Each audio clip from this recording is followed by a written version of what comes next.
Let's go! Two huge recruiting announcements happening within the next week. We're going to talk about Shelton Sampson now and a defensive back a little bit later that I feel is very underrated in Kylin Jackson. So comment down below, do you believe LSU will end up landing both of these young gentlemen? So first things first is Shelton Sampson will be announcing his commitment date, but that one-handed catch in the background is so freaking sick. But truth be told, junior stats, they were phenomenal. 932 yards, 40 catches, and this was a run-based offense. Catholic High had two different 1,000-yard rushers. So Shelton Sampson was by far the most productive receiver on this team, and that is something that you want to look for. How much did you dominate in high school? And when he was called upon, including this amazing jump ball catch, keeping his balance and scoring the touchdown here, you just see it throughout his tape. He makes every different type of catch that you are asking for out of a number one option at wide receiver. So I feel that this would be LSU's biggest pickup in the class. He still is my number one player in the state of Louisiana, and I believe LSU should be sitting pretty right here. Yes, it does help out proximity, right? That he is in Baton Rouge, Louisiana. Yes, it does help out that a lot of Catholic High Bears have ended up picking Baton Rouge in recent years. Obviously, Emory Jones, the great left tackle that you also see in this tape, just mauling people. And then, of course, Clyde Edwards-Helaire. There's the Nash kid who's a walk-on from Catholic High. So, yes, Catholic High, if you're a good football player there, a lot of the times, I know in the older days that wasn't the case, Major Applewhite, work done, and so on and so on. But now I feel as if Shelton Sampson will pick LSU. And it's going to be a fun Saturday night. So the date, August 6th. So we are coming up on that moment, and it is going to be a nerve-wracking next couple of days if you are an LSU football fan, because as many of you know, LSU brought in only one wide receiver in this past crop. Now, they're pretty set at wide receiver. They have Malik Neighbors, Jack Besh, and Brian Thomas Jr. locked in. Chris Hilton, another very interesting developmental prospect. They all have at least still 2 more years of playing left at LSU. So as far as depth at wide receiver is concerned, it is pretty nice for LSU. And then, of course, there is always the transfer portal. But the bottom line is Shelton Sampson really is that good. He is worthy of a 5-star rating. And on top of that, I feel as if in my personal evaluation, I think as a college player, he is going to at the very least produce at the same level of, let's say, a Terrace Marshall, a very, very, very good wide receiver who won LSU a lot of games. And I do feel he has a ceiling that could surpass that of Terrace Marshall. Yes, Terrace wore that number 6 uniform that Shelton Sampson's wearing. I do feel Sampson will be wearing number 6, and he will be an LSU Tiger next season. I know it's, and I pointed this block out a few times. Look at the big man right here, Emory Jones, on this kick-out screen. If he didn't get there, that would have been a tackle for loss or just a tackle for pretty much no gain. See how big of a block that was? And he popped right back up. That's crazy. But that got us a touchdown right there. So, for me, I feel pretty good about where LSU is right now for Shelton Sampson Jr. I know we have been talking about this in the Discord chat, that it is still very nerve-wracking, but Saturday night it will all come to an end. Do I think there is a possibility of Shelton Sampson going elsewhere? I do. I could see Texas A&M getting in there with a big check. I could see Florida State, because Florida State's has a Catholic High coach on their staff, Gabe Fertitta. And I could see, one of these other schools as well, but I do think it will end up being LSU. I'm looking at you. Yes, you. right now, okay? So I'm going to be honest with you about my personal evaluations. It's hard to fully evaluate every single high school prospect that LSU is after. So I'm going to be as honest as I possibly can. I've looked at Kylin Jackson some, but today was actually the first full day that I started really seeing what this kid is all about. And he's really, really good. I did not expect him to be this good. I mean, sideline to sideline, more of a true free safety than maybe some of the other players that LSU has committed in this class. I mean, he can get amazing depth, as you can see right here on this play, and just cutting off this receiver right here. But at the same time, he can get downhill really quickly to make a nice tackle such as this one. I mean, every different type of play you can imagine, you see. You see some special teams. You see high-energy plays. It is unbelievable how many different times I saw him on kickoff team just murder somebody, and he's really good. I would love for LSU to have him be a part of this class. He hits really hard.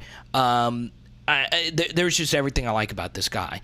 I still like Derek Williams better as a safety, but after really focusing in here, the gap isn't that wide. Not as wide as what their recruiting rankings would indicate. So Kylin Jackson is going to commit next Monday on the 8th. And obviously there have been some heavy rumors that Texas A&M might be in this a little bit more. And then look, Zachary's been a really good school for LSU, as many of you know. Trenton Holiday all the way back. But still, Zachary is just a factory. They put out really good players. Obviously, Chris Hilton's on the roster. And, of course, the guy that actually gets the headlines for Zachary is Eli Holstein, the four-star quarterback that's committed to Alabama. But, man, I really was impressed. And as a lot of you know, it's really hard for me to say, wow, like, what have I been missing? Why haven't I been spending more time watching this kid play? I'm never one to get too carried away just with high school footage. But, even if you dive a little bit deeper, you hear about him at camps. Man, he's just a really good football player. This is him making a hit. I want you to focus in on this play yet again. I love the celebration right here. But I want you to focus on the situation that they're in right here. This is 3rd and short, right? Big part of the field. They're probably going to go for it on 4th down. But this running back makes a really good broken tackle. But you notice Kylin Jackson just sprints down here. And you see the yard to gain is actually the 40. Look at where he hits him. Boom. And he's short. He is short. That's a big-time hit right there. I'm not going to call him this guy because that's unfair to Kylin Jackson, but Jamal Adams made a lot of those and short situation kind of plays. He made an amazing tackle versus Ricky Seals-Jones in the Texas A&M game, and what resulted of that was on the very next drive, the famous Leonard Fournette run where he trucked somebody. So those tackles on 3rd and short, which will force a 4th down decision, are huge in the game of football. And that is something I really like about Kylin Jackson. When he hits you, you go down. He's very physical. I was really impressed. Really, really, really impressed. I had watched it one time through, but I was more so just kind of skimming through it. But after my 2nd and 3rd rewatch, you just start picking up on these little things. And it's just amazing how well this guy reads the game of football. So, for me, I don't know anyone close to Kylin Jackson. I don't know what his personality is like or anything. But if LSU lands him on top of the Ryan Yates of the world, the Dohertys of the world, and they obviously have a really good safety locked in for 2024, LSU is looking really good at this position that is about to be depleted. Even if you think Jay Ward and Joe Fouché and all those guys are going to be good, I think they will. They're one and done. After this year, they're all probably going to the NFL. And you're going to need to reload. Maybe Major Burns turns out to be something. Maybe down the road, Matthew Langlois and Derek Davis Jr. Becomes factors in the defensive game plan. But, man, I'm telling you, I was really, really impressed by Kylin Jackson. And I know he plays on a really good team. There's other good Division I players on this defense, but he stands out. He really, really does. So hopefully LSU is able to bring this in. I would have him as the best safety in this class. And, man, now here's the thing. If you do land Kylin Jackson, would that make someone like Derek Williams, who, once again, there have been some rumors that LSU is back into it, and I actually just know via sources that LSU is trying to get back in to the Derek Williams sweepstakes. I don't know, but the truth is Kylin Jackson is the truth. Really good football player. Year 1 starter, I'm not sure. Year 2, for sure. And the one thing, once again, this is something I saw a lot. Kickoff team is one of the hardest special teams units in my mind, right? And the one thing you have to factor in about kickoff unit over these next couple of years is LSU did lose Avery Atkins. And Avery Atkins, we've been talking about this a lot on the live stream. It's not talked about enough, but Avery Atkins just had the best kickoff specialist run in the history of the sport. For 4 years, he had a touchback percentage of 75% or higher. And in 3 of those 4 years, he had a touchback percentage of 80% or higher. Just to put that into context, there are less than 6 teams every year that get kickoff percentages in the 80% or higher. So what does that mean? Well, that means kickoff coverage is going to be even more important.